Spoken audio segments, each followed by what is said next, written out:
All right, man. Mic check. I think we should be now live. Had trouble getting my YouTube live upload going, so we're going to just do it from my phone on Instagram Live, and I'll take questions from you guys, whatever you guys have, and we'll just talk a little bit about this postgame. Cowboys final score, Bucs 31, Cowboys 29. Exciting game, obviously. It's probably something that you would think the NFL had exactly dialed up for America's team against the defending Super Bowl champion Tampa Bay Bucs. I guess I'll kind of just start the questions off. What's up, Hunter? No flexing over here, man. I'm just happy. I was enjoying that game through and through. I was literally like a kid in a candy store watching that game. Yeah, the timeout situation there, the Cowboys were sinking, looked like 8 players into a zone defense. I'm not sure why they elected not to use one of those timeouts to kind of give everybody a breather and hopefully get after Tom Brady. But I don't know, we'll see. It'd be interesting to see what Mike McCarthy has to say about that after the game. Special teams, obviously the difference, right, guys? I mean, you missed. I can't say that they left 7 points out on the field because going for that 60-yard field goal, it's not exactly a gimme. But the missed PAT and the missed chip shot, those obviously the difference in the game. 2-point loss. Talked about it this morning. My final score prediction was almost identical to the outcome of the official outcome of the game. 31-26 was what I said this morning on the show. But we had Sean Murphy Bunting. We were all over that one. Talked about him getting exploited early. Kellen Moore finding different ways to creatively involve CeeDee Lamb and Amari Cooper. Even saw a lot of gadgetry from Tony Pollard too, which was nice to see. He was kind of a jack of all trades tonight. He's an explosive runner with the football. I like watching him with the football in his hands. But yeah, Sean Murphy Bunting. Hopefully, I think we all know his arm's broken after that first touchdown to CeeDee in the corner of the end zone there. But Zeke. What was Zeke's final line? Does anybody know? Anybody off the top of their head? I think he had 6 total carries, total rushing attempts.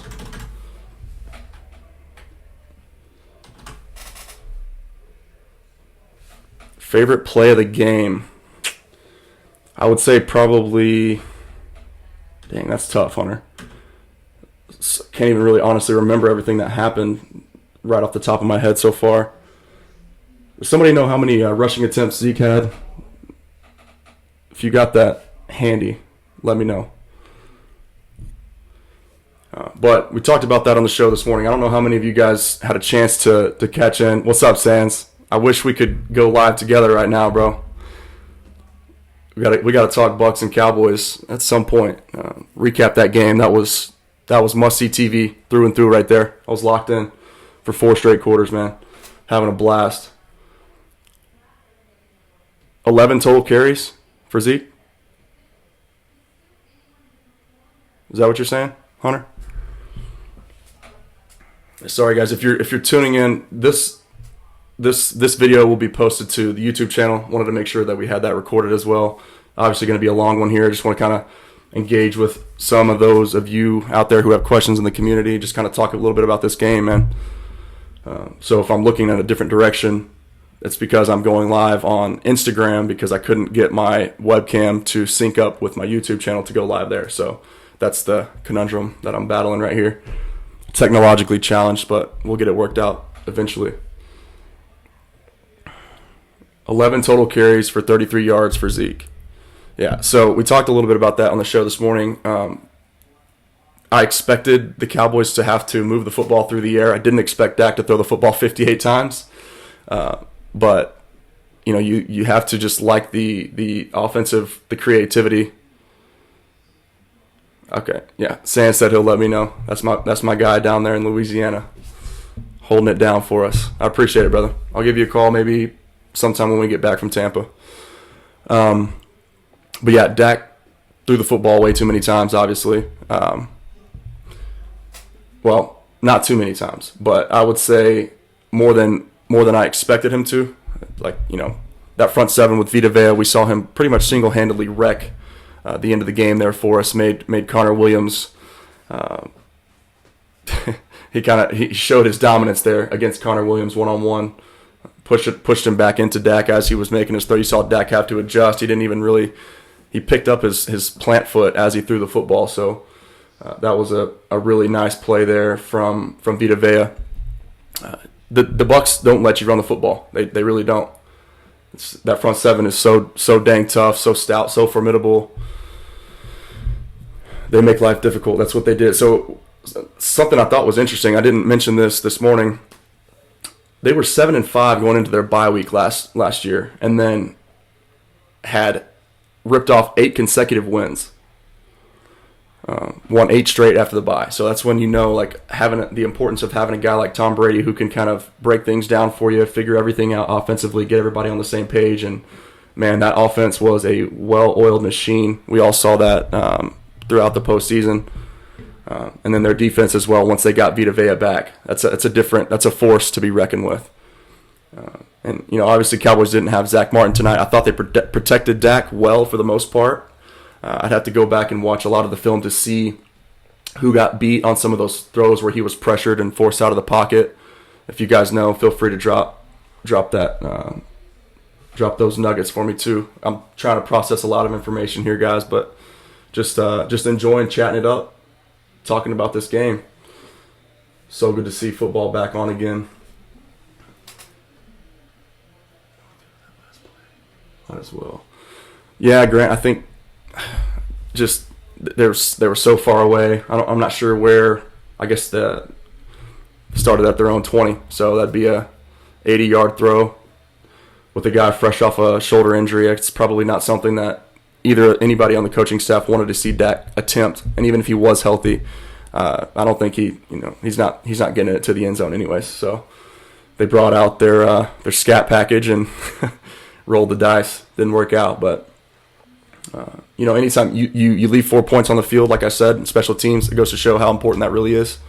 Leave 4 points on the field against a guy like Tom Brady, he makes you pay, and that's what happened ultimately. Not a knock on Greg Zuerlein. Again, kickers are people too. We have to remember that. They're athletes. They struggle with performance anxiety the same way anybody else does. So it takes time to get into a rhythm. Again, credit to Kellen Moore, though. I really thought, Dak threw the football 58 times, Grant. It's insane, man. If you would have told me that was the case before the game started, I would have told you the Cowboys probably got blown out by, 3 or more scores. Mike saying Cowboys got rocked. Let's go Steelers. Yeah, man, that was a tough game. Tough loss, but a really fun game. Kellen Moore, man, though, that enough can't be said. That guy's going to be a head coach very soon. After that performance on national television, in front of a raucous crowd, sold-out stadium, defending Super Bowl champs, widely regarded as the best defense in football, that was impressive. Knew he wasn't going to be able to run the football against that team. Didn't try to force the hand and do that anyways. And instead, he just let his hopefully MVP candidate quarterback go out there and try to win the game for him. Dak was absolutely surgical tonight. There was a lot of really, really impressive throws that quarterbacks, 9 months removed from the last time they saw meaningful snaps on an NFL playing field. I guess it'd be 11 months now because it was October of last year. To go out and throw the football as efficiently as he did, 58 times. Enough can't be said about that performance there. So really, really proud of Dak, the way the poise that he showed. He had every reason to be timid, every reason to be. I spoke about this morning about my biggest concern was the lack of him just being in sync with the receiving core, right, on time, throwing the ball on, delivering the ball on time and on target. He proved me wrong, so I'll take my losses there, cut ties. Yeah, Sands, he's going to be a head coach very, very soon, man. That was on just an absolute clinic on full display for the entire world to see. He's he's special. There's no doubt about it. He knew he couldn't run the football, so he used the pass game as an extension of the run and just let Dak kind of dissect things, man. He was surgical. He really was. Absolutely surgical. What was the final total yardage? If somebody wants to hop on that and let me know. Let's see. Only so many devices I can operate at one time here without my brain exploding. Also, Sands or anyone, Grant, how's my audio? Is it okay? Mic check. Testing. Let me know if the audio is good. Yeah, how many total yards did Tampa's offense have, Hunter?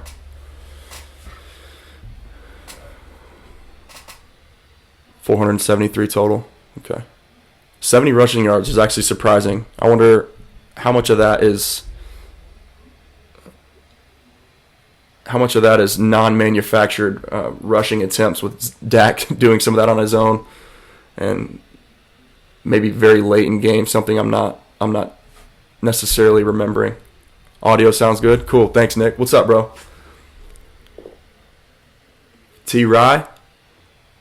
What's up, Rube?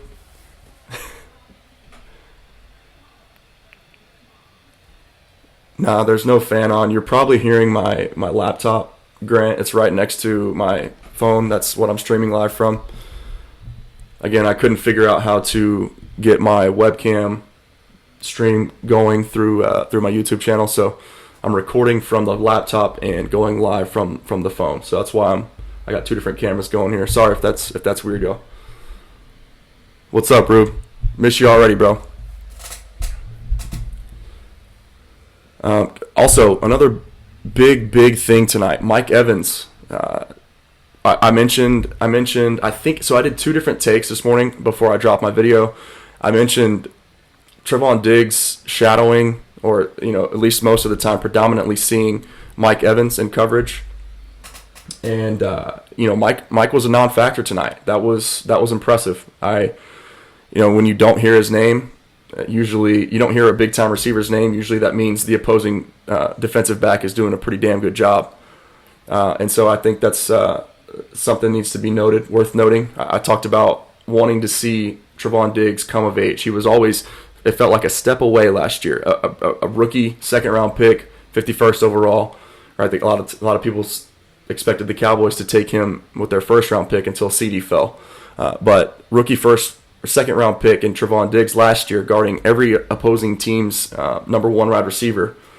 And he didn't really get exposed. The Cowboys' defense was obviously horrendous as a whole. So there was no real ever opportunity for him to shine. But many times it felt like this far away from making the play, making jumps on footballs and turning the football over. Tonight he did it twice and almost had a third on that last drive. I think it was a third down pass attempt to the left side, up the sideline to Mike Evans. He just missed it. That would have ended the game right there. But Trevon Diggs looks like he's playing fast, as does the rest of the defense. We'll talk about that too in a second. I want to hear what you guys think about what you saw defensively from the Cowboys. I posted on Facebook. To me, it's a much different team. That was the number one thing that I hit on today, or that I said the most boldly, was that do not underestimate the power or the importance of having a defensive coordinator with an entire offseason to work and to install his new system with a bunch of new personnel. The Cowboys drafted 10 out of their 11 picks on the defensive side of the ball, so there was going to be a lot of new faces. But Dan Quinn, the Super Bowl champion caliber defensive coordinator, again, remember he won that Super Bowl title there with Russell Wilson and the Seahawks. When you have a full offseason, a full rookie mini camp, full OTAs, organized team activities, full training camp, full 4 preseason games. We didn't even get preseason games last year. That stuff matters, guys. And then obviously the early reward on what we believe to be true right now with Micah Parsons. He's one of the better playmakers on the field at all times, and we're seeing his impact be felt. That was duly noted very often there with Hard Knocks too. But yeah, I was impressed with Dan Quinn mixing things up. We saw stunts from the two edge players, Demarcus Lawrence and Randy Gregory, on the first drive. He's just trying to figure out any way he could possibly to confuse Tom Brady, even though that's nearly impossible to do. We saw that one play, the touchdown pass to Gronk, the second one, when he kind of just, you saw they zoomed in, the TV broadcast zoomed in on his eyes. He looked at him, and you just knew Tom Brady knew where that football was going before the ball was even snapped. I tweeted that out too. I'm just so impressed with that guy. He's 44 years old, and just seems like there's no signs of him ever slowing down. That's the one thing that, at the quarterback position, right? The body can fail you, but if you can stay healthy somehow, your mind never stops improving. And so it's the one position in all sports where you can just continue to grow your game. And we're seeing that right in front of our very eyes right now with Tom Brady. Hunter, so that was my concern. The secondary, I wanted to see the Cowboys, they lost Neville Gallimore, who was expected to be a key cog in their interior defensive line. He's going to be back in a few weeks. I'm hoping at least. I think he had a dislocated elbow. So Quinton Bohanna, Osa Odigizua, both rookies, right? Osa, the third-round pick out of Iowa, and then Quinton Bohanna, the sixth-round rookie, the pick out of Kentucky. Those two guys. I'll continue preaching this, that what we saw last year. Yes, Mike Nolan, and Jerry Jones had to even acknowledge this too. They messed up and anticipating their ability to install a brand new system with a brand new defensive coordinator, totally different, totally new scheme, with largely everybody returning from the Rod Marinelli days. So there was no new pieces. It was an entire defense that had become familiar with Rod Marinelli's system and what he had asked them to do defensively for 3 whole years. And then all of a sudden, you get Mike Nolan, who didn't have the greatest reputation as a defensive coordinator in the first place. He comes in, and then COVID shuts everything down. So, we as fans, myself included, should have been more mindful of that, or at least more worried going into the last season. So, it's one of those things. You live and you learn. Living through a similar situation right now with the Horns. As fans, it's kind of like you got to go through these phases of fandom in which you learn things, and you kind of just see what really matters and what really doesn't, what's hype and what's not. But the hype around Dan Quinn is real. You can see on Hard Knocks, one of my favorite things is the banter that he has between himself and the players. You can just tell the overflowing passion that he has, the knowledge, but the ability to communicate. He gets his message across in a really, really impressive way, and has just a knack for teaching football. So I'm excited to see these young guys continue to grow. Again, the vast majority of the playmakers on that defensive side of the ball are rookies. You've got rookie first round pick Micah Parsons, rookie third round pick Osa Odigizua, rookie fourth round pick, or rookie second round pick, who we haven't even really seen much of yet. I don't even know if he had any snaps tonight. Kelvin Joseph, and then obviously Osa Odigizua, Quinton Bohanna. I know I'm missing a couple names there, but. Yeah, really liked what I saw from the defense. I said on Facebook, I saw an inspired team, something I didn't see last year. A year ago, this team gets ran on, and we saw Tom Brady the same way that Dak Prescott and Kellen Moore and the Cowboys chose not to run the football against this Buccaneers front seven. Tom Brady couldn't run the football either tonight. They tried to establish the run early on in the first couple drives there. We saw Ronald Jones fumble, and that was pretty much the last of it. I love the no-nonsense there from Bruce Arians saying basically, hey, Ronald Jones, you're not going to hang on to the football. Come here. Come have a seat.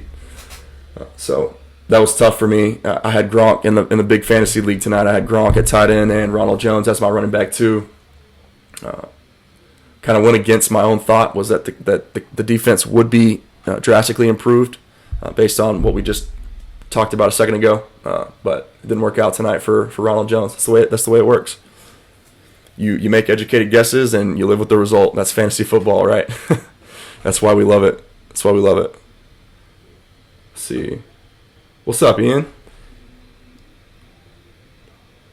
It'll take time for the D to get their footing but still lots of missed tackles and secondary coverage assignments. D-line looked great. I thought so too, man. I really did. Randy Gregory was interesting to note. I don't know if you guys listened to the pregame show with Brad Sham and Brian Broaddus. I think Jane Slater reported that Randy Gregory was named honorary captain for this game. So what Mike McCarthy does is he names captains for all three units, offense, defense, and special teams. He names captains before each specific game. So I guess it's like a credit to guys who have been working hard, doing well in practice.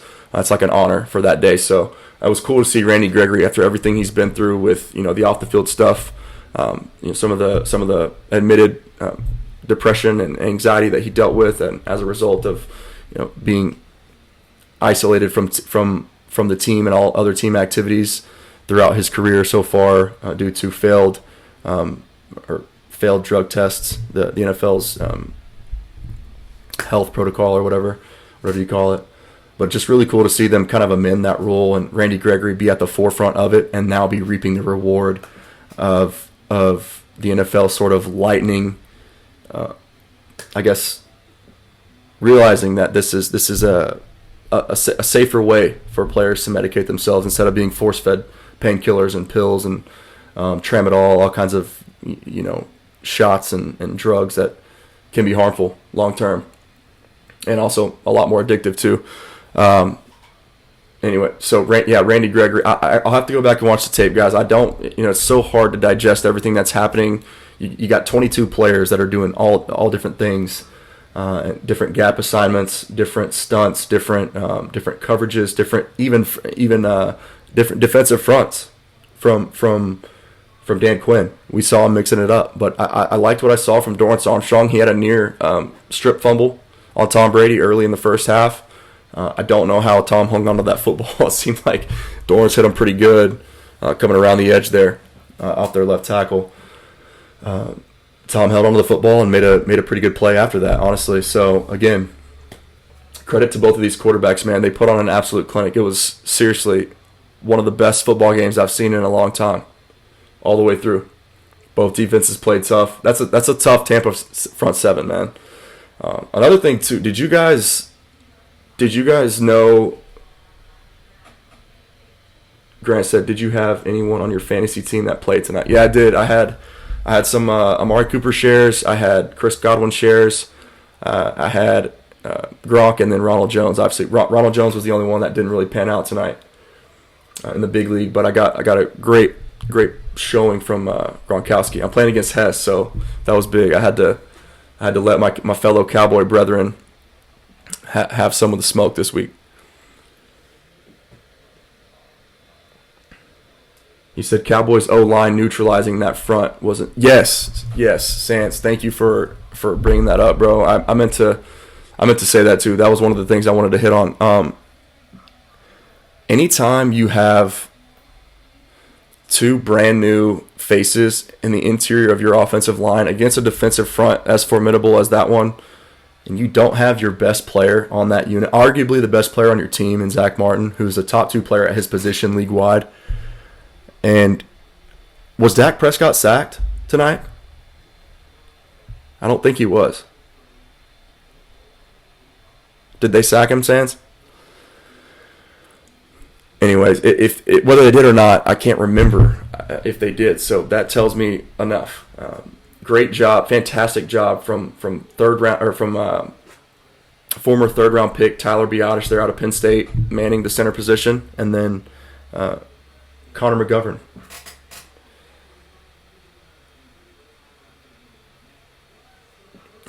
I hope you spank Hess like a baby. That's right. Okay, that's right. Shaq forced him out of the pocket and ended up sacking him. Yeah, I remember.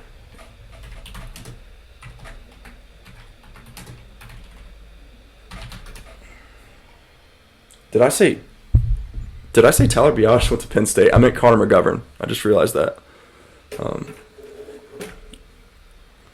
Tyler Biadasz went to Wisconsin. But both those two guys, man, Tyler Biadasz, man, in the center position. I think I said on the show this morning, he has 4 career starts to his name, and Conor McGovern had 8 career starts at the right guard.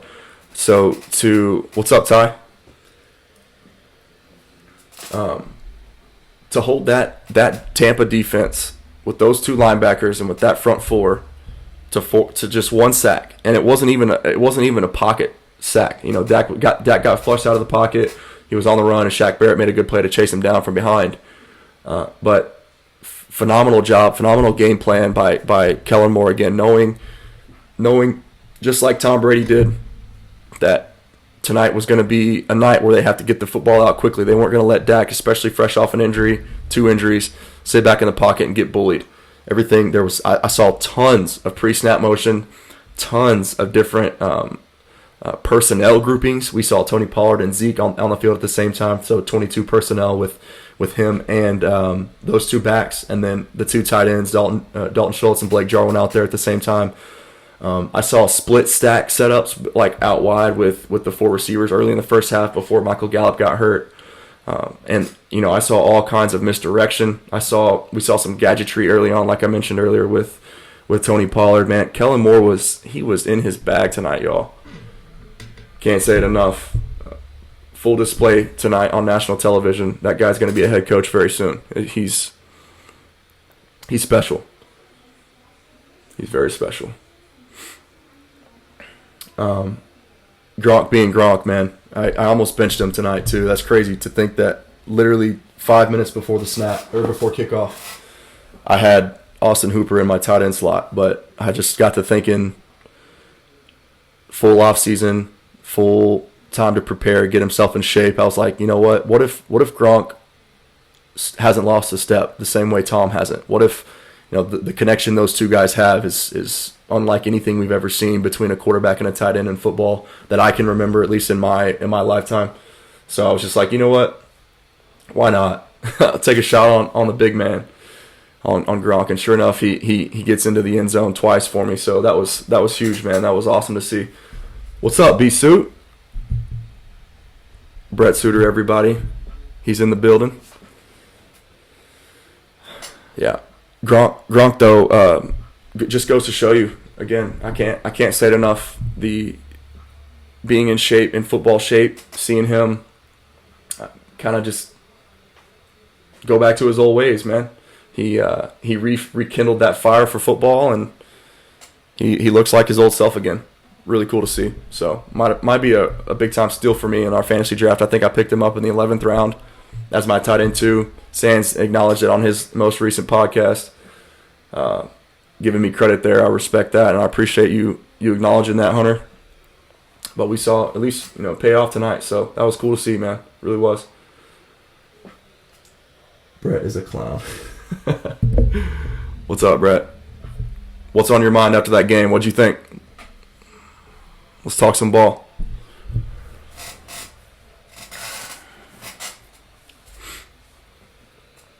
I'm trying to think of what else.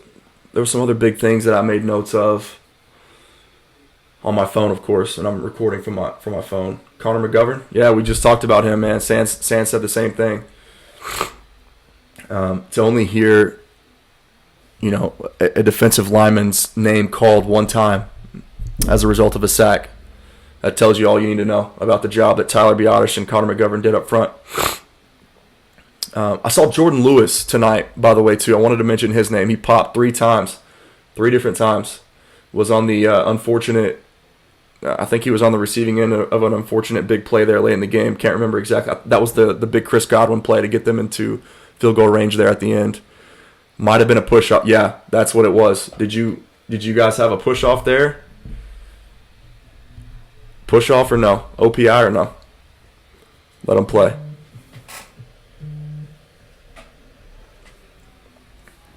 I think that Stone and I both kind of agreed there was some hand jousting happening there before he came out of his break.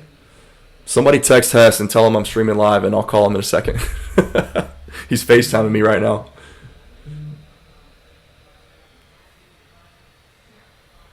Hunter, please text Hess for me if you can. Let him know. Also, another thing I forgot to mention this morning. I think we all are on the same page now as far as who wide receiver 1 is in Dallas. It's clearly still Amari Cooper. No disrespect to CeeDee Lamb, He had 3 big drops tonight in the first half that could have extended drives, one of which resulted in a turnover. I said this to everybody that would listen today. I was in like 3 or 4 different group chats during the game, but that's a ball that Dak, an absolute seed, by the way, into triple coverage. And at first I told Chris, I was like, did it look like Dak didn't have the arm strength there? Because I don't know, for some reason I saw that play in slow motion, and so my eyes like slowed it down. It's like, where was the zip? Then I watched it back again on the replay, and it looked, Dak's arm is fine. It's not a concern anymore after that play. But I think Dak and CeeDee Lamb both will tell you that that's a ball that CeeDee Lamb has to catch. So that would have been the only turnover for Dak on the night for the Cowboys offense as a whole. CeeDee will make that catch in the future. It's just one of those things. It's a learning moment for him. He'll be fine. What else am I forgetting? He kind of redeemed himself too there late in that last fourth quarter drive, the big third down pickup. I think it was like a 20-yard gain or so, catch and run. He's going to be just fine. He's a superstar. But for right now, Amari Cooper's wide receiver 1, and that was on full display tonight. Credit to Carlton Davis too, though. After the Cowboys were kind of, I heard the broadcasters tonight going. They acknowledge this too, but once Carlton Davis was kind of tasked with slowing down Amari and CeeDee on the edges there, on the left side particularly, that the Cowboys had much more difficulty moving the football. So some other names. I saw Demarcus Lawrence make a few big plays. He was making first-round pick from a year ago, Tristan Wirfs, who was one of the better graded right tackles in football last year. He gave him all he wanted and then some. So D-Law being D-Law, again, Tom Brady's a tough guy to sack. He's so smart pre-snap, getting everybody in the right position. Falsified fronts, falsified coverages, pre-snap, don't fool him. He's always making the right check. So it's a difficult guy to sack to begin with. But I saw Demarcus Lawrence consistently giving Tristan Wirfs problems, and Tristan held up. It's not a disrespect to him at all either. But just that was a fun matchup for me. And on the other side, seeing Tyron Smith on the left side for the Cowboys matching up with Jason Pierre-Paul, I thought he kept him at bay really well too. He was essentially a non-factor tonight as well. Am I on mute? One sec. Let me see, fellas. How do you unmute this thing?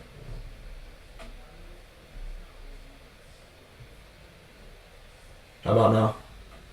Good? Technical difficulties.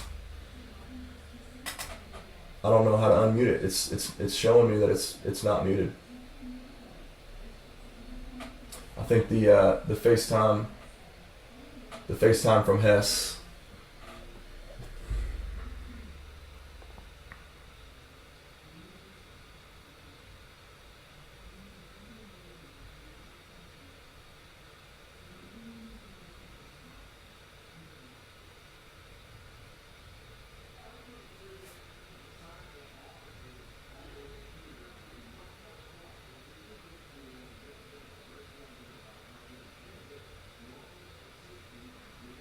Sorry, guys. Sorry about that delay. I'm going to get going live here real quick. One more time.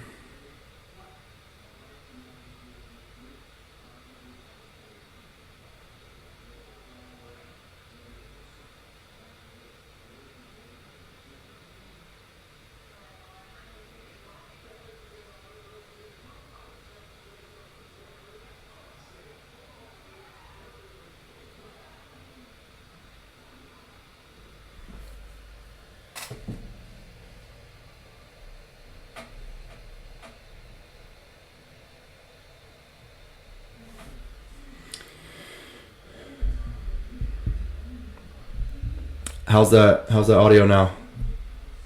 Give me a thumbs up if we're good. Good now? Yeah, it must have just been the FaceTime that slowed it down. Where were we? What was I just talking about? I completely forgot. Good to go. Sweet. Thank you. That's too sad. Yeah, he needs some cowboy consoling. Oh man, that's funny. That's really funny. I thought y'all's kick returner tonight, punt and kick returner, Sands, looked really good. He's an impressive player. Hadn't heard of him. I also wanted to see Jalen Darden, who I talked ad nauseum last year. I was adding literally the @ button as many times as I could on Twitter, saying this guy is a first round talent. Should go on day 2 because of his size. I get it, but stud, absolute stud. You guys, if you don't know the name Jalen Darden, wide receiver out of UNT, just look up the numbers. They speak for themselves. I think he had 1,800 yards or something like that, something stupid, and 20 touchdowns. The production, the production checks out. The speed checks out. He's legitimate 4.3 speed. The quickness, the route tree, everything's there. There's nothing wrong with this player. And I think the Bucs got him in the 5th round. It was an absolute steal. Completely crazy to me. Jalen is nice, yeah.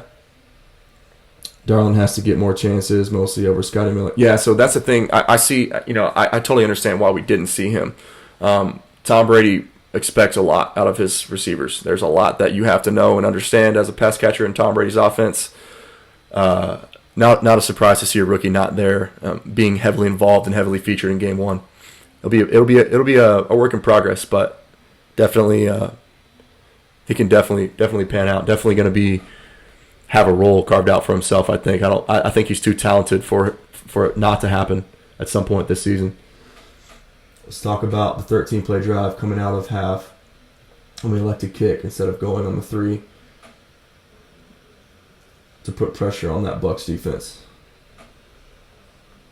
I'm not exactly sure what you mean there, Brett. I don't remember that sequence.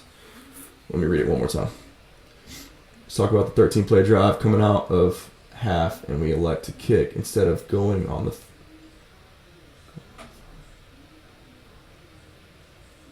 Yeah, Ty, I think so too, man. I saw a much more inspired football team tonight than I did a year ago, and it's obviously really good to see. Really impressive. The Dan Quinn hype so far, star up for me for Dan Quinn. Star up as well for Amari Cooper, for Dak Prescott. Obviously throwing the football 58 times, not ideal, but the game plan was executed to perfection. The passing game, shallow passing game, pre-snap motion. Even things happening behind line of scrimmage post-snap was the extension of the run game tonight. Zeke didn't get involved, and that was by design. Kellen Moore knew that he wasn't going to be able to run the football efficiently, and he didn't force the issue, which is what I love and why Kellen Moore is the right man for the job and why he's going to be a head coach one day. On the 3-yard line, I thought it was crazy to do so also, Brett, when we kicked the field goal instead of going for. Oh, are you talking about the play when they went QB sneak or like QB power, QB draw on 2nd down, and then on 3rd down they had the little option pitch with Dak and Zeke? Is that what you're talking about?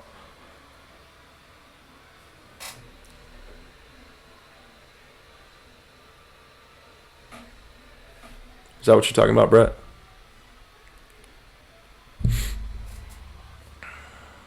I'm pretty sure that's what he's talking about. Some people asked, mid-play, what was that play call there?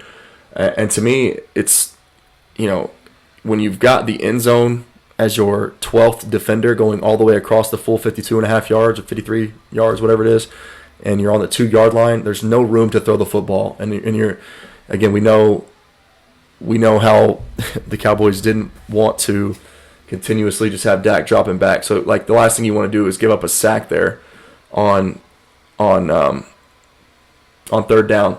So that's why they elected to run it. They went with something, the traditional running style that we've seen and gotten so used to with Zeke that doesn't work against the Bucs. So Kellen Moore again had to be creative. That's why they elected to go with the pitch there. I think it was 3rd and 2, third and goal from the 2-yard line. So that the thought process is obviously you run it, you gain a half yard or a yard, and it's fourth and goal from the 1 or the inch line. You feel good. You're probably going for it, but Blake Jarwin missed his block there on, I think it was, who was it, the corner number 27. Sands will have to remind me. I think it's a safety. He dropped down in the box and made a fantastic play there.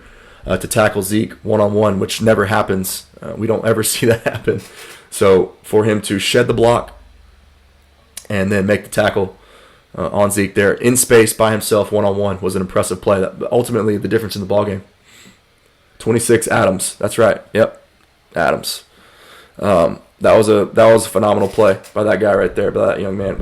Is he a rookie? Andrew Adams. Is he a rookie?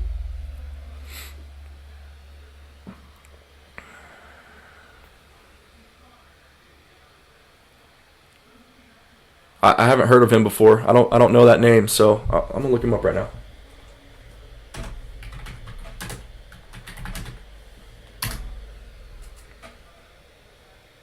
Andrew Adams.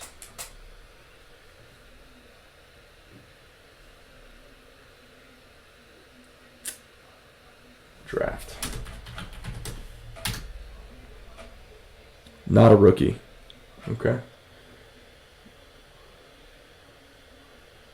Okay, so he looks like he was a free agent acquisition for the Giants. Is that right? 2019? That's what I'm showing here. Anyways, Andrew Adams made a phenomenal play, man. To Brett's point about that decision to go for it on third down there, and then kick the field goal on fourth. You know, it is what it is, man. He made a phenomenal play. Blake Jarwin will hopefully make that block in the future, and Zeke will moonwalk into the end zone. Ideally, that's what will happen. But it didn't happen tonight. That's why that defense has the reputation that it has, and why it helped carry them to the Super Bowl last year. Yeah, man. Hard not to be impressed with Kellen. I can't say it enough. I've said it probably 5 times tonight already on this stream, so I'm sure you guys are probably getting tired of hearing me say that. Kellen went crazy. Man had CD in the backfield and Pollard. Yeah, he did. He sure did. That's like Steve Sarkisian and Bijan Robinson style. Did you guys see that Bijan Robinson route from the slot on that post pattern?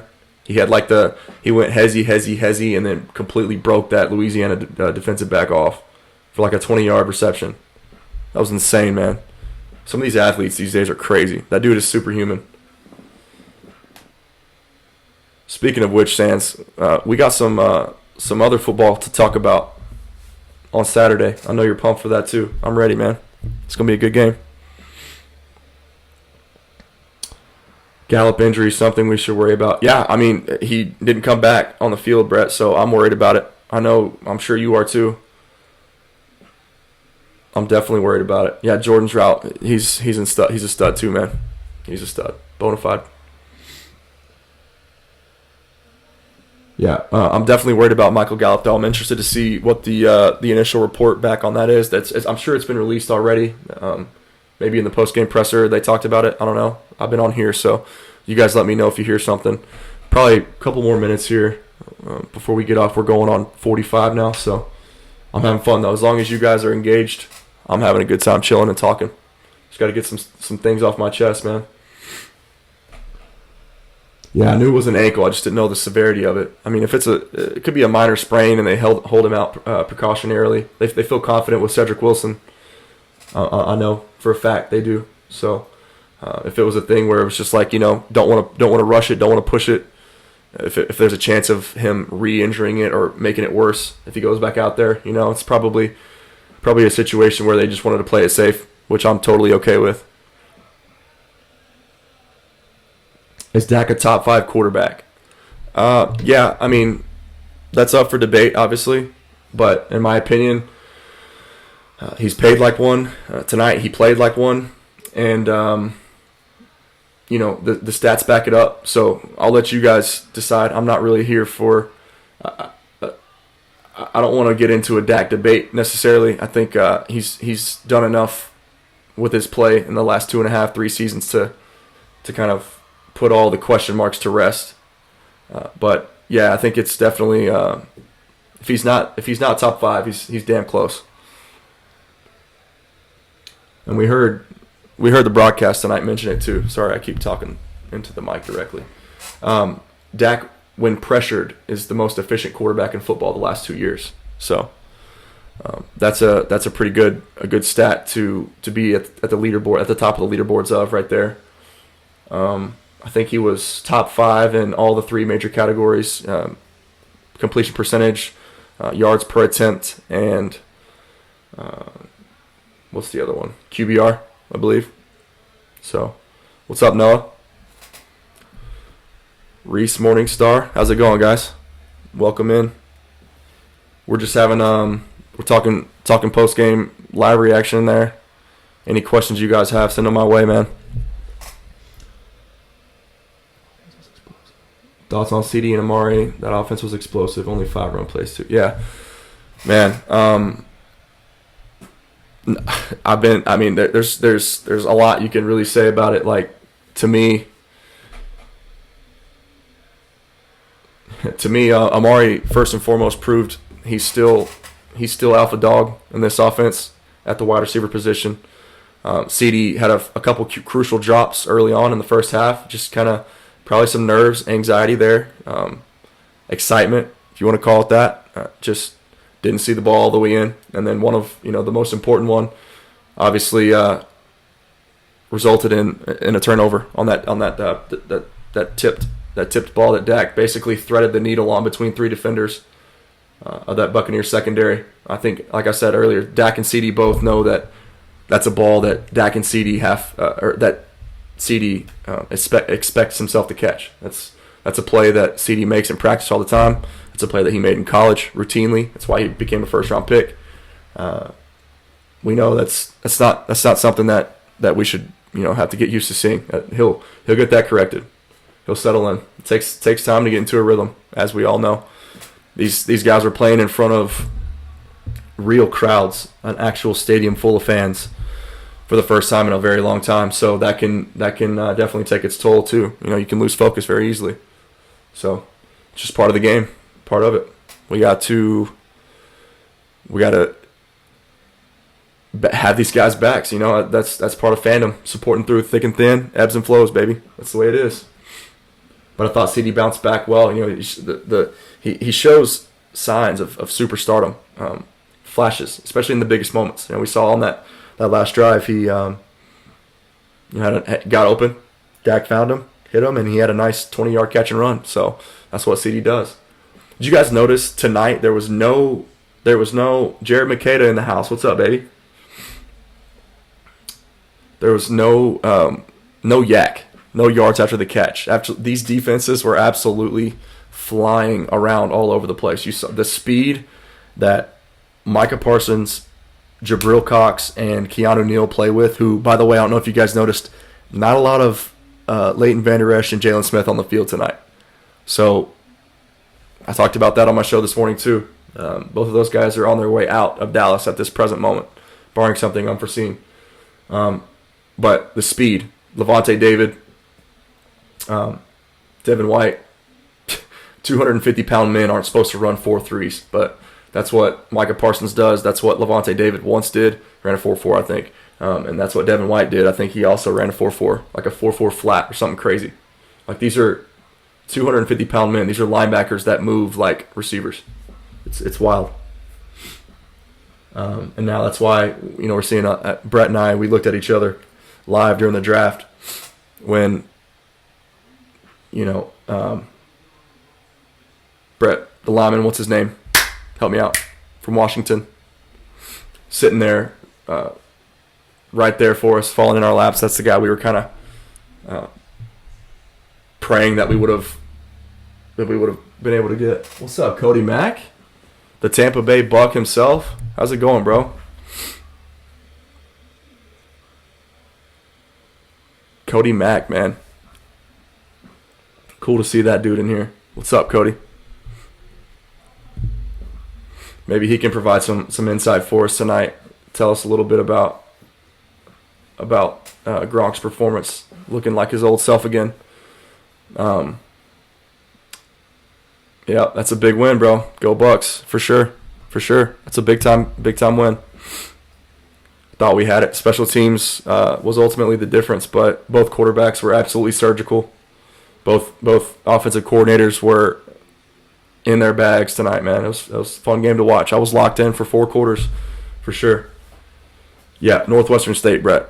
What's his name? Rashawn Slater. As soon as you said the school, it popped into my head. Yeah, so we're seeing the early returns on the investment and what Dan Quinn can do with a chess piece like Micah Parsons. Taking him over Rashawn Slater, though we could have used Rashawn Slater tonight had we known and had the foresight that Zach Martin was going to miss the first game due to COVID.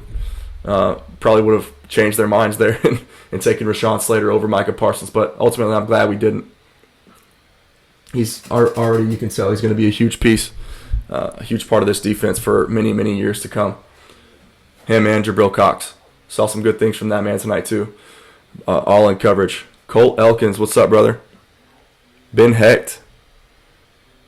What's going on, fellas? Y'all let me know what you thought about the game. Yeah, Cody said Gronk was an animal tonight. Yeah, man. That's I talked earlier about it. You might have missed it in the live stream. I started him on my fantasy team tonight. He was like my reserve tight end. I picked up in the 11th round, and about 10 minutes before kickoff, I just started thinking, what if a full offseason of preparation, Gronk kind of like, rekindling the fire for football again, getting himself in playing shape, taking things seriously. What if that's the difference in seeing the old Gronk? And sure enough, we saw that tonight. The connection that he and Tom have together is unmatched. Like I said earlier, I haven't seen, at least in my lifetime, a quarterback tight end connection like that. So that was special for sure. That was one of the differences in the game tonight. Colt, how you doing, man? Austin Taylor said, "Did CeeDee Lamb blow it?" I don't know, man. I don't want to pin all the blame on CeeDee there. It's obviously, there's 53 guys out there that have jobs to do. It's tough to just pin the blame on one particular person. But he certainly was one of the key pieces involved in that turnover. The lone turnover and interception for Dak Prescott there. That was a ball that most quarterbacks don't even attempt or think about throwing. But Dak put it on an absolute, he dotted a gnat's ass, quite literally, and put it right where only CeeDee could catch it. And he just didn't make the play, man. That's just, we have to live with that, He routinely does things like that, makes contested catches. He did it his entire career at OU. He's done it all preseason and camp, and we even saw it a few times last year on full display. He'll make that play in the future, and we just have to trust it. Yeah, absolutely no worries about Zeke either, Colt. None whatsoever. None. You don't, and Sands can tell you as well as anybody. I said it this morning on my show. You don't run on that team. They were the best in football at defending the run last year, and that was even without Vita Vea for most of the year. That guy's a wrecking ball up front, and when he's on the field, their defense is legit. And so you saw the game plan right away. It doesn't matter how good of a running back you have. It's tough to run when you have to double team 3 players on their front 4. You just can't do it. You can't have enough tight ends on the field. You can't have enough running backs in the backfield protecting and pass protection. But yeah, Kellen Moore, obviously everything was designed to get the ball out quick. There was not very many deep shots tonight. Not very many. And there's a reason for that. Same reason the Cowboys didn't try to run the football. That interior pressure that those two guys generate, we saw it was a huge difference in the game at the very end. Vita Vea having his way with Connor Williams, who played well, again, by the way. He's that's a dude that doesn't get enough credit for doing his job. He'll be just fine, especially as we get Zach Martin reincorporated back into the mix. That helps out everybody on that front 5, the offensive line for the Cowboys. Another thing too, I wanted to see what you guys thought. I'm noticing more and more. I still haven't finished everything with on Hard Knocks, by the way. I got to catch up on that. Baseball we were so busy with baseball making our playoff run. I didn't have time to watch everything. I'd get home at 1 a.m. and then have to get to sleep so I could wake up and feel good for the next game the next day. But Micah Parsons you're seeing he's a cerebral guy playing 2 separate board games and dominating. He dominated Ben DiNucci in chess, and then he dominated Leighton Vander Esch in Connect 4. So you can tell he's kind of an outspoken guy. He's got that outgoing personality, but seems to be a man of few words as far as just what he has to say from what I can tell, at least in practice and training camp and stuff from the Hard Knocks clips. But you see the mind, they're throwing everything at him, And you're seeing why he's able to process all that information. The Dan Quinn system requires a lot from these players. He asks a ton from his linebackers, and you're seeing it. Like I said, most people before the draft, myself included, didn't think that Micah Parsons could cover. Most people thought he was kind of a glorified pass rusher, but he's clearly not that. He can do everything, every phase. He can tackle. Obviously, that dude gets north and south. Plugging gaps. He's making plays. And we saw him in coverage. He's running with Giovanni Bernard, one of the better pass-catching backs in the NFL. I'm sure there were some other plays where he ran with Antonio Brown a couple times out of the slot. And then Dan Quinn's lining him up, head up over the center at the tackle position. He's lining him up on the edge, bringing pressure from the exterior of the offensive line. He's doing everything. And, you don't normally see that much of a workload thrust onto a rookie. So that's it's impressive what he does. His level of athleticism for his size, the strength that he plays with, but just the ability to make decisions, and he just seems to be always around the football. So I'm loving what I'm seeing from Micah Parsons, man. He's every bit as advertised and then some. Absolutely can't overstate that. Dude is 250 and runs a 4.39. Yeah, I know, man. It's not normal. Human beings aren't supposed to be that big and that fast at the same time. It's crazy. What's up, Poke? J Poke and Hunter Cash back in the chat. What's up, fellas? A couple more things here, guys. Looks like my phone's getting ready to die on me here. So, any last minute questions? We'll try to keep this under an hour. We got about 3.5 minutes left. So, let me know what you guys think. I appreciate y'all hopping in here, man. Thank you. This is going to be posted on the YouTube channel. Again, I'm having technical difficulties getting the stream for my webcam to stream through my YouTube channel. So I'm doing it. I'm recording from my phone on Instagram Live, and then I'm also simultaneously recording the conversations from my laptop. So I'll have this posted again. Your takes are as hot as your cheeks. Oh, they don't know about Perseus yet. No, maybe one day. No questions, just facts. Gallop injury. Yeah, Brett was asking about that too. I'm obviously concerned about that. I think we know it's an ankle. But, he didn't return in the game. So my thought is either it is significant and something that we should worry about, or it was just one of those things like a minor ankle tweak, a sprain, in which the medical staff didn't want him to risk making the injury worse in a game like this. They wanted to just kind of err on the safe side in week 1 when you got a full season ahead of you. So probably just trying to play it safe there would be my guess, Addison. I'm not totally sure, but I'll definitely be keeping a close eye on that because they obviously trust Cedric Wilson. So if I'll take a 100% Cedric Wilson over even a 95% Michael Gallup. Just those guys are both really good players and obviously have a lot of trust from this coaching staff. The Lando show, baby. Yes, sir, man. I'm having fun. This is what we love, Hunter. That's why we do it, bro. We gotta get a collaboration going. Pretty crazy. Both of our teams are playing each other in a span of 2 days. But we got Cowboys Bucs today. Fantastic game through and through, all 4 quarters, man. So much fun. And then we got obviously Texas and Arkansas on Saturday. So that's gonna be a good one. What's up, Bert? Butt soup. Oh, the lingo is flowing. I love it. Yeah, Bert says, Lando, we're going to be all right, right? Absolutely, bro. Absolutely.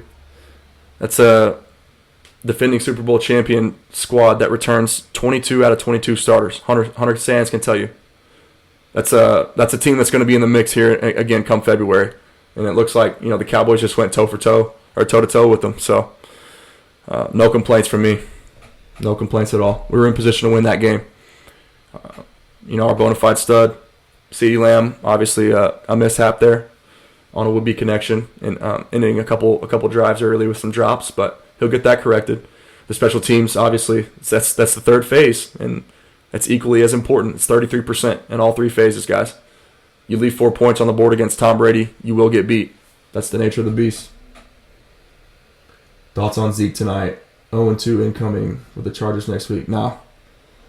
if that team shows up against the Chargers next week, the Cowboys are 1-1. I firmly believe that. I like the way y'all use the 2 running back personnel and Tony Pollard from Cody. Yeah, man. That was, I hit on that too earlier. The formations, the different personnel packages that Kellen Moore utilized offensively. Tony Pollard he's a weapon, man. He, with the ball in his hands, the game speed is different, and you can clearly see that. He's got the ball skills too. We saw with like the exaggerated like play fake with the ball, and he kept it on that end around early in the first half there. But just seeing Kellen Moore, the way he was able to creatively shuffle his playmakers around, this is modern football now. Whatever your best personnel is, your best. There's not one specific formation that these offensive coordinators are using now. It's different on every single snap. There's lots of hurry up. Obviously, you know that as good as anybody, Cody. So I'm not preaching. I'm preaching to the choir here, really. But Ty, thank you, brother. I appreciate that, man. He says, "Congrats on a great year in baseball." I appreciate it. Overcome some injuries, unfortunately, that plagued me for the first half, but I was able to finish strong, and I'm proud of that, and I'm excited for next season. But yeah, man, these offenses these days, especially with 2 quarterbacks that throw the ball under pressure, on platform, off platform, at the rate, the efficiency that Dak Prescott and obviously Tom Brady do, it's fun to watch, man. It makes for must see TV. Shows you to all these old heads out there that say you got to establish the run before you can play the pass. It's just simply not true. You can use the pass as an extension of the run game, and that's what both teams did tonight. So fun to see that level of creativity. I gotta familiarize myself more with what Dan Quinn is specifically trying to do defensively. I wish, if there's anyone out there that's still watching, if you know how to gain access to all 22 film, I think they took that away. I don't even think that's a thing anymore. You got to be a pretty high-ranking official within NFL front offices now to have all 22 access. I would love to just see the different defensive alignments that Dan Quinn's utilizing now. I'm fascinated by X's and O's, so I'm trying to become more and more proficient at studying and learning that type of stuff so that I can, more easily and efficiently communicate that to the rest of the fan base, man. That's what I love to do. Last thoughts. Which way are you leaning in OU versus Texas after week 1? Man, don't want to jump to any irrational decisions or conclusions, obviously. I've talked ad nauseum about what I think the difference that this current Texas coaching staff makes, and we already saw that firsthand. OU obviously is going to be just fine too. They have their moments like last year against Kansas State where it's like they just kind of let their foot off the gas offensively. They had that game in complete control the first half. I think they had a 31-17 or 34-17 lead or something like that. That shouldn't have even been a ball game. They're clearly were the much more talented team, still a top 5 team in the country. So, it's tough. I mean, Texas can be unranked and OU be the number 1 team in the country any given year, and it's still a game. And then vice versa. Texas can be number 1, OU irrelevant and unranked, and then it's anybody's game. That's I plan on being at that game though, so I'll be seeing that at the Cotton Bowl live in October for sure. I'll definitely be there. If you're there, I don't know what your football schedule is. I haven't really talked to you about that. I know you're playing professional football now because you're a stud like that, but if you're going to be in the Dallas area, let me know, man. I'd love to link up. Me and Cope, I don't know if you've met Alex Copeland. He'll be there. It's one of our traditions every year. So, what is Hunter saying about UT being 12-0? I must have missed something. Why can't the Cowboys score in the red zone? Kellen seems to struggle down there. So offense in general becomes more difficult in the red zone as a whole. That's universal. That's just football. The field shrinks, and so you have less space to work with. And then against a defense like that can obviously generate pressure with 4 or 5 different guys and has the speed that they do at the linebacker position at all 3 levels, really. It just gets very, very difficult, man. It's tough. And again, this, like we saw Dak operate pretty efficiently. 58 attempts tonight, over 400 yards passing. even a lot of which were kind of just check down throws. A bunch of those throws were him just kind of going to his second and third reads and checking it down. But it's tough. Red zone offense is tough. But you have to think too, as good as both offenses were tonight, we have to assume that both of these are going to continue to improve. That's the way I see it anyway, and that's what I expect to see moving forward. So yeah, I mean, any other questions you guys got? If you asked a question and I accidentally somehow missed it, please feel free to send it again. Spam this chat, man. Let's get this thing going. Might make a habit out of this year. This has been pretty fun. My first time doing it, I was kind of nervous, but I panicked and couldn't get my webcam set up to the YouTube channel, so I'll figure that out and hopefully have that troubleshot for you before next week's matchup against the Chargers. Got 10 days, I guess. So.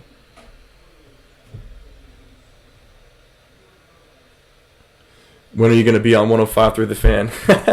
Man, somebody at Jeff Kavanaugh for me. Tell him to hit me up.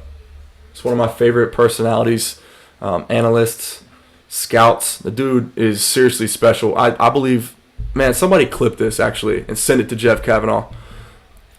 Tell him I think he's going to make a great front office personnel member one day. That's in some form or fashion. Some team is going to pay him a lot of money to come and scout or evaluate receivers or make front office decisions. He's kind of, he's one of those minds, man. He's at the forefront of a lot of the offensive innovation, what works, what doesn't work.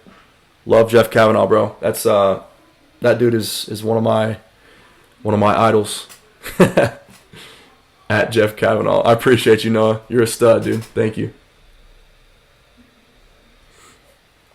Yeah. Jeff Kavanaugh's the man, no question. I don't know if I kind of enjoy the freedom I have with YouTube though. It's cool just to kind of be able to come on here, live my life, and then talk when I want to talk, chat when I want to chat. But certainly, hopefully, at some point in my career, once baseball's over with, I'll talk about sports for a living. It just kind of depends. The ticket is greater than the fan. Yeah, man, it's one of those six in one hand, half a dozen in the other. Kind of just pick your flavor. Some people like the ticket. I know a lot of people do. I'm just personally a fan guy. Mostly just the G-Bag Nation. That's my show. Weekdays 2 p.m. now to 7 p.m. That's my show. The G-Bag Nation, man. It's the football knowledge that Broadus and Kavanaugh both bring, and then Gavin just kind of he's a great mediator. Kind of keeps things on schedule and concise and keeps them flowing. So it's good for people who like us, everyone in here. I hope for who love football. So the Sands know who Mike Allstott is. Yeah, I'm sure he does. Mike Allstott, man. Go back and watch his highlights, bro, on YouTube. I did that the other day randomly. Don't ask why or how. But that dude was a tank, man. He was a freight train. He was running people over like it was his day job. I think I'm gonna get out of here, guys. I got a plane to catch early in the morning, so headed to Tampa to meet up with the boys. Looking forward to that. Much needed to get away. Postseason, let the body rest a little bit. Just enjoy some R&R and watch some football. Score prediction for Texas and Arkansas. Yeah, so okay, real quick, one last thing. I'll hit on. So I'm not bragging here, but I'm off to a good start with my pregame predictions. I had Texas and LSU at 31-24. The final score. It's slipping my mind now. Hold on.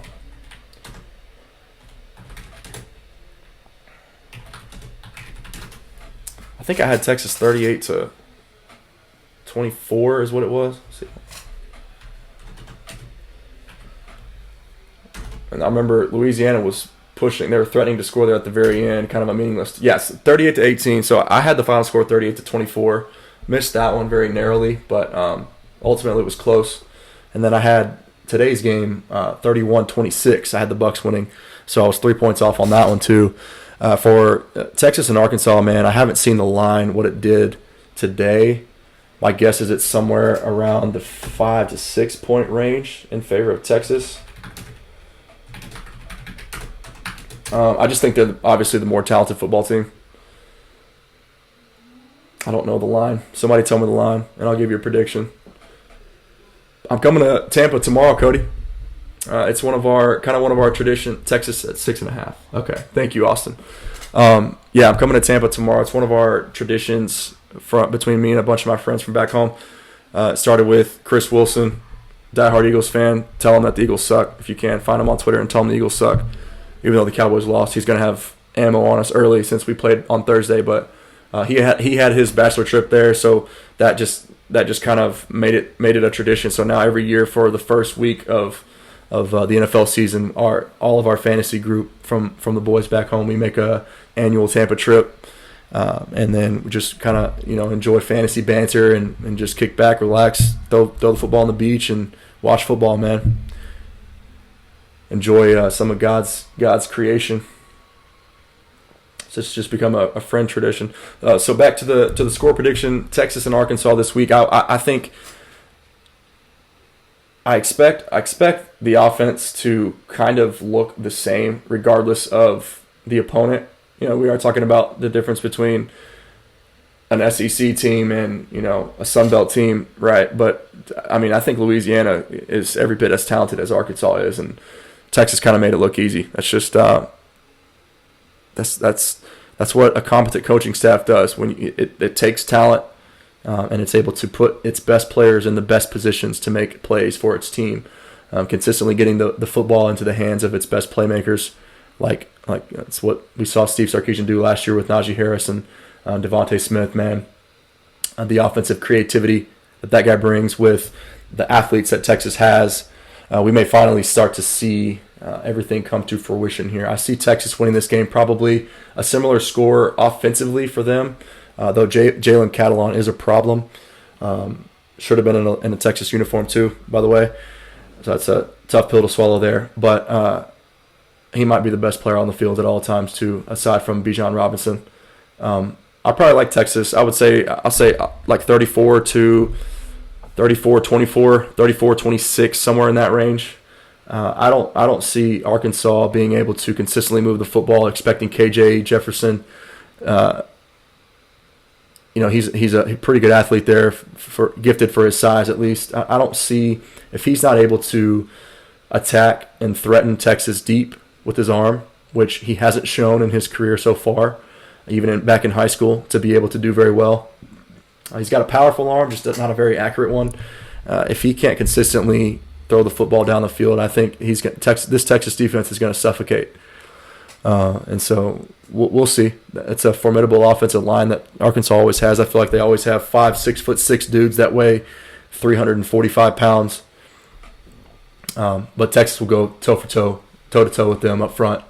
Keandre Coburn and Moro Ojimo and Ovi Agofu, and hopefully we get to see a little bit more Alfred Collins this week. But I like Texas winning probably maybe somewhere in the 8 to double digit range. I think it's going to be. I don't think it's going to be as close of a game as even the line would indicate. But I could be wrong, man. I'm not trying to be Homer here. I'm just trying to be honest. Again, I was accurate with the first game there against Louisiana, and I was accurate today with Tampa and Dallas, the Cowboys and the Bucs tonight. So a couple points off, man. Anything else I'm forgetting here? KJ throwing 6 picks at least. Yeah. So, Hunter, if I understand correctly, Bumper Pool is the only one that's out for the first half. I think Grant Morgan has eligibility for the first 4 quarters, and he's actually your more talented linebacker, so that's at least somewhat of a boost. Correct me if I'm wrong there. You would know probably better than I would. I think Grant Morgan's playing the first half, though.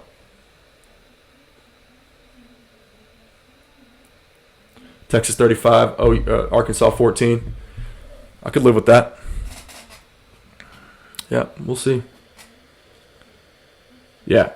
Grant Morgan's playing the first half, I'm pretty sure, which is a big boost. That dude is a stud, especially in coverage. My buddy Texas Homer broke that game down fantastically. If you haven't checked out his channel and you're interested in this matchup between Texas and Arkansas, get a better feel for what to expect, go check out Texas Homer, the Texas Homer, on YouTube. That's my dude. His targeting was in the first half. Yeah, so he missed the second half. Yep. Yeah, that's right. First team All SEC. Yeah. I expect Bijan to be Bijan. Hudson Card take care of the football. See a lot of the RPO and play action passes getting more and more involved as the quarterback continues to get more and more comfortable. Again, still a freshman. Casey Thompson going to see some snaps too in all likelihood, but Hudson Card's clearly still QB1 there. Might get Troy O'Meary back, which will be big. Everybody on the offensive line remains intact. I saw some people kind of clamoring for Andre Carrick to get some work on the offensive line there at guard. We'll see. But I trust Steve Sarkisian ultimately. And Jeff Banks, man, he's the real deal at special teams. Talked about the importance of special teams. All three phases have to be 33%. If you want to be a national championship contender, you got to. Texas ultimately has to be big in the trenches too. We've seen Bo Davis, by the way, somebody hire that man, or not hire him, give him a raise. He's launched Texas into the top 3 nationally in the 2022 recruiting rankings, just with 4 consecutive defensive line commitments. All 4 stars are higher in the last 2 weeks. So big time props to Bo Davis there. Starting to see the SEC effect already. The big boys in the state of Texas want to stay in the state of Texas. And not all those guys are from the state of Texas. So I'm just saying in general, that's been the big recruiting hole for Texas for the majority of the past 10 years. They've been able to bring skill position players on both sides of the ball to the 40 acres, but have missed out on a lot of the big boys up front, including most recently the Brockermeyer twins, who are now Alabama, and their older brother is now starting at middle linebacker for Texas as a former walk-on. So it tells you a lot when a guy is willing to forego scholarship offers from every other Power 5 conference to come to the University of Texas. Their dad was a graduate of the University of Texas, and then you lose out on both of those guys. It just kind of tells you a lot. They wanted to go play for Kyle Flood and make their way to the NFL. That's what Alabama does. That's what Kyle Flood does. That's what Jeff Banks does. That's what Steve Sarkisian does, and that's ultimately what Pete Kwiatkowski does too. Talked about him last week. I want to do a little bit more of a deep dive. If you guys are interested in learning about Pete Kwiatkowski, let me know about that as well. But that dude, in his 5 years at Washington as their defensive coordinator, he put 10 guys from the University of Washington into the NFL in the top 2 rounds. 10. And to put that into perspective, Texas has one of those names in the last, dating back to 2015, I think, back to Malcolm Brown. So 1 compared to 10. So we'll see. We're going to see Texas's defense thrive as a result of Pete Kwiatkowski's prowess there too. But this coaching staff is different, man. Most of which reigning from the University of Alabama as compared to the previous 2 regimes, coming over from like Tom Herman's staff coming over mostly from Houston. So you see the difference that can make already. I'm looking forward to this game though, seeing a matchup of what's to come for the next, however many years in the SEC. It's about that time. Really excited for that. Guys, I got to get out of here. I appreciate y'all tuning in, hanging out with me post game. Cowboys lose a close one, 31-29. But like Albert said, we're going to be all right. That's all I got. I'll talk to you guys next week. Peace.